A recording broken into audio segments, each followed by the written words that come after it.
gente. Mas vamos por partes. Vamos lá.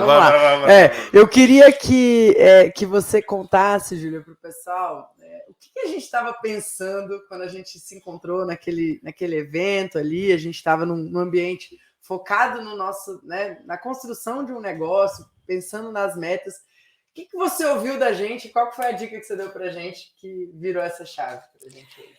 Então, a gente estava ali numa mentoria, né? Eu como mentora ali de estratégia de negócio e tudo, e vendo as pessoas estabelecerem aí qual vai ser o negócio, foco no cliente, quem que eu quero atender.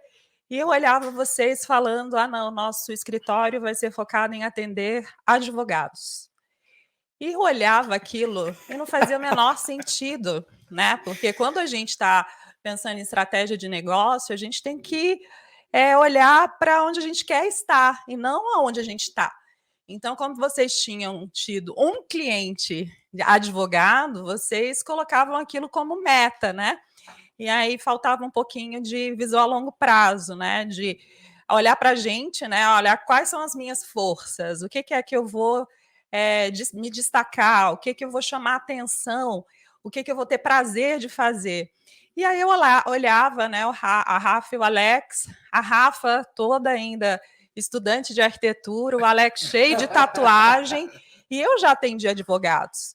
E são um público extremamente exigente em relação à postura profissional, em relação, inclusive, a preconceitos, assim.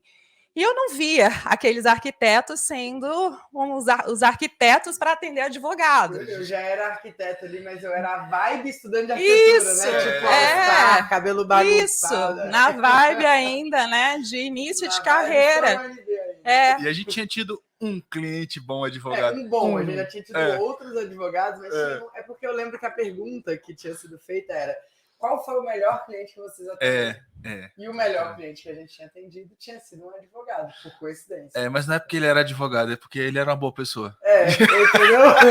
Exatamente. A falta de clareza. Tinha nada a ver. Muito bem. Porque no começo da minha carreira, eu já trabalhei com vários escritórios de advocacia, fazia inclusive interiores, e não é um perfil de público fácil, né? Extremamente exigente em relação a... Desculpem os advogados, mas é verdade. Em relação à própria afinidade, né? Eles são extremamente formais. E eu não enxergava em vocês lá desde aquela época um conceito de profissional mais formal, né? Então... Imagina o Alex ter que ir de terno para as reuniões. A gente não pensava nisso, né? Não, a própria... Vamos jogar para a galera. Vocês já me imaginaram de terno? Terno gravado, imagina. Ou a própria forma de falar, né? A comunicação, o jeito de falar. Eles são... Ficar parecendo segurança de boate. A gente se identifica, né?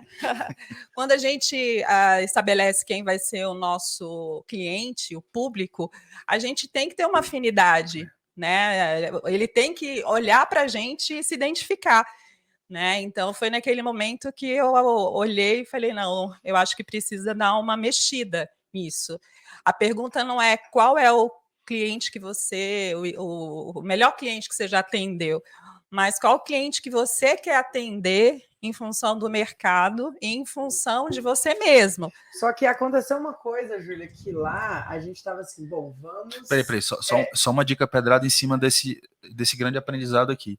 Ou seja, saber fazer a pergunta certa para você dar os próximos passos. Então, cara, se você fizer a pergunta errada, você não entendeu que tipo de jogo você está jogando, você acaba direcionando o teu negócio para um negócio que não tem nada a ver, e aí você não dá certo, você não sabe o que é.